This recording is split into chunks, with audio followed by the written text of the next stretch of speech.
నేను baby operation కోసం విజయవాడలో ఒకటి అమ్మి హౌస్ అంటే వాళ్ళు ఉంటున్నది కాదు, రెంట్కి ఇచ్చింది వేరేది. అది ఒక్కటి అమ్మి ఒక 2-3 లక్షలు ఇవ్వమని చెప్తే మా డాడీ పొట్లాడతాడని మా తమ్ముడికి చెప్పి 1.5 నెలలు అవుతుంది. ఇప్పుడు దాకా మా నాన్నతో మాట్లాడలేదు. నావి అవన్నీ. సో ఫోన్ చేస్తా, ఏం మాట్లాడతారో ప్రూఫ్ కూడా ఉండాలి కదా, అందుకనే రికార్డ్ చేస్తున్నా. ఎందుకంటే ఎవరు నన్ను ఏం చేసినా నేను చెప్పకూడదు అంటారు కదా. వాళ్ళు మా వాళ్ళు ఎలాంటి వాళ్ళు అంటే ఈ టైంలో నాకు హెల్ప్ఫుల్ ఉండకుండా ఈ విధంగా ఎందుకని ఇంత బతికి ఇంత సంపాదించి ఎందుకు నేను నా బిడ్డకి ఓపెన్ హార్ట్ సర్జరీ అంటే నాకు ఇప్పుడు అమౌంట్ ఇబ్బంది అవుతుంది. ఇప్పుడు ఈ పెళ్ళైనప్పటి నుంచి ఇంటి మెయింటెనెన్స్ కానీ టెడ్డీ ఖర్చులు కానీ మరి అవన్నీ అవినే కదా చూసుకుంటున్నాడు, నన్ను కానీ ప్రతి ఒక్కటి. హలో, మాట్లాడావా డాడీతో?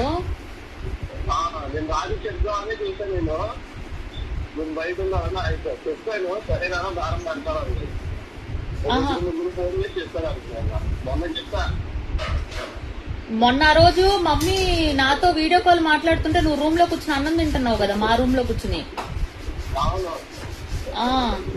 ఆ రోజే చెప్పావు.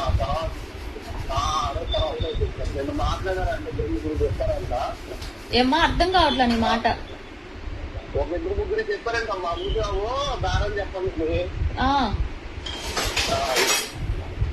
ఓహో,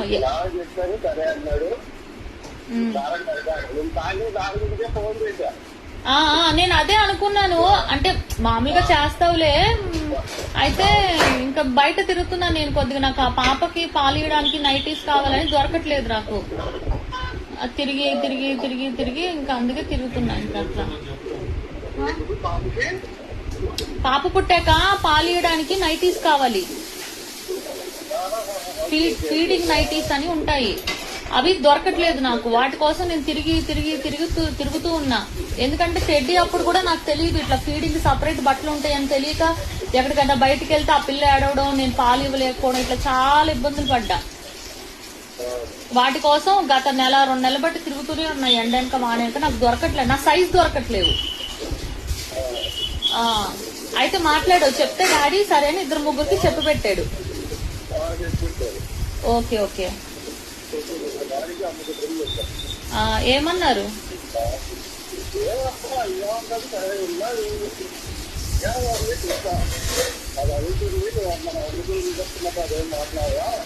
కొద్దిగా ఏంటి నీ వాయిస్ అర్థం కావట్లేదు సరిగా.